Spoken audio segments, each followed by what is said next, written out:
thanks very much for being with us. Look, and I must first tell you, I apologise if we have to cut our conversation short. We are expecting some breaking news from the High Court in London, so apologies up front. But Hamas said they've accepted the deal.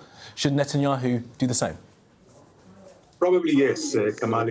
Be here with you, and if we cut it short, that's fine. Always there's a tomorrow and more interviews. But yes, I think that after a very long time, very convoluted, tough negotiations, it is about time. Although just in the past few weeks, Netanyahu talked about one package that means that no more interim agreements. It seems now, with this new information, with this new acceptance of Hamas, I believe that Netanyahu will have no choice but to go and take it, since the gaps now between the two sides is within reach. A compromise is within reach.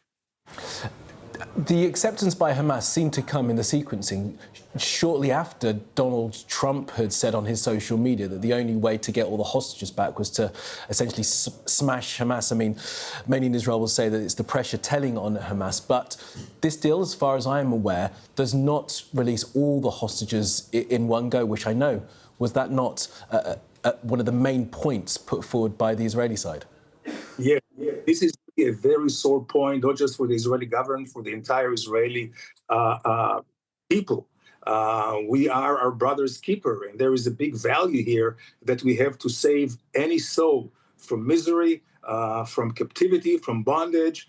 And this actually principle has been broken by not bringing them all home in one fell swoop. And this will live with us for a long time. We do hope that part of the deal, or the partial deal, is that within this next 60 days, once the deal starts, there will be negotiations about ending the war in Gaza. And this ending will have to be with, of course, giving back to Israel, returning all of our hostages who will be left behind.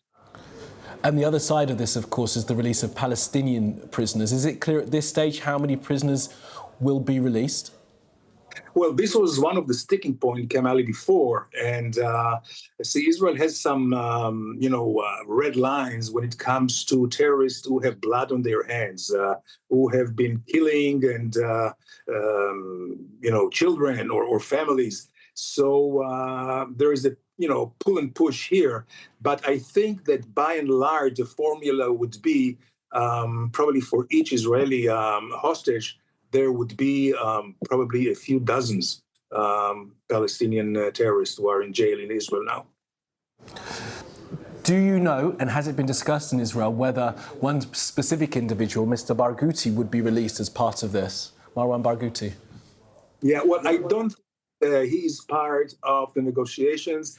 By the way, mind you, Kamali, that Barghouti is not a Hamas member. He is Fatah, or was part of the Palestinian Authority, which, of course, is in loggerheads with Hamas. So I'm not sure that Hamas would really insist on Barghouti being released. Interesting, but for the Palestinian people, perhaps his release would be very key to perhaps bring them together. Now, one point I want you to get into, if you can, Ambassador, is the politics of all of this. Once again, Itamar Ben-Gvir, the National Security Minister, has said that Netanyahu has no mandate to pursue a partial deal and has threatened once again to topple the government.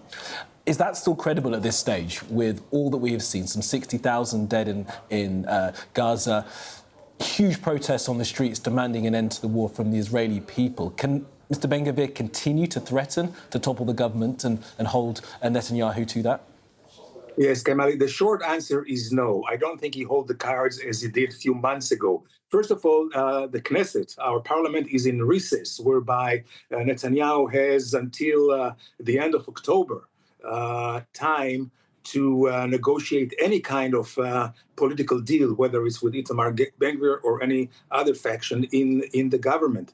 Secondly, I believe that at this point, Netanyahu will be ready to, I would say, dissolve the government, if that would be a result of Ben-Gvir's threats, and go for elections. There are so many things on the table.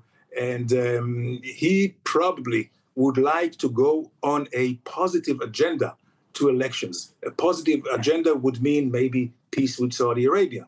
Peace with Saudi Arabia can only take place with the cessation of hostilities in Gaza, indeed the end of the war there. And Ambassador, you know Benjamin Netanyahu, you know the man.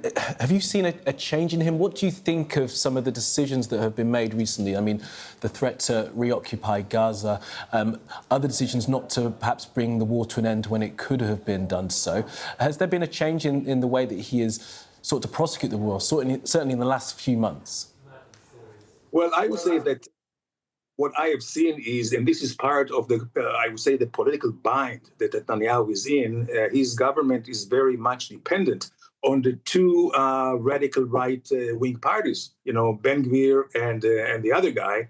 And for him, political survival actually was dependent on giving in to Ben Gvir. But as we near more and more towards elections, or when we see that, and this is, by the way, coming not just because of Ben Gvir, we have other internal issues like with the draft, with the Orthodox going to the military or not. So right now there is a mounting pressure from all sides on Netanyahu. So I think maybe the best way for him, and as far as I can tell you, what I know about him, that he is a contrarian, that he is somebody who likes to surprise his rivals, whether it's political or otherwise. So he may just in one stroke try to do away all his political plies internally and externally, meaning Gaza and Ben Gvir. Yeah, look, well, Ayalon, I'm sure many in Israel, Palestine, and around the world will hope that you are right about that. Look, it's really good to talk to you, Ambassador. Thank you very much for your time. Thank you.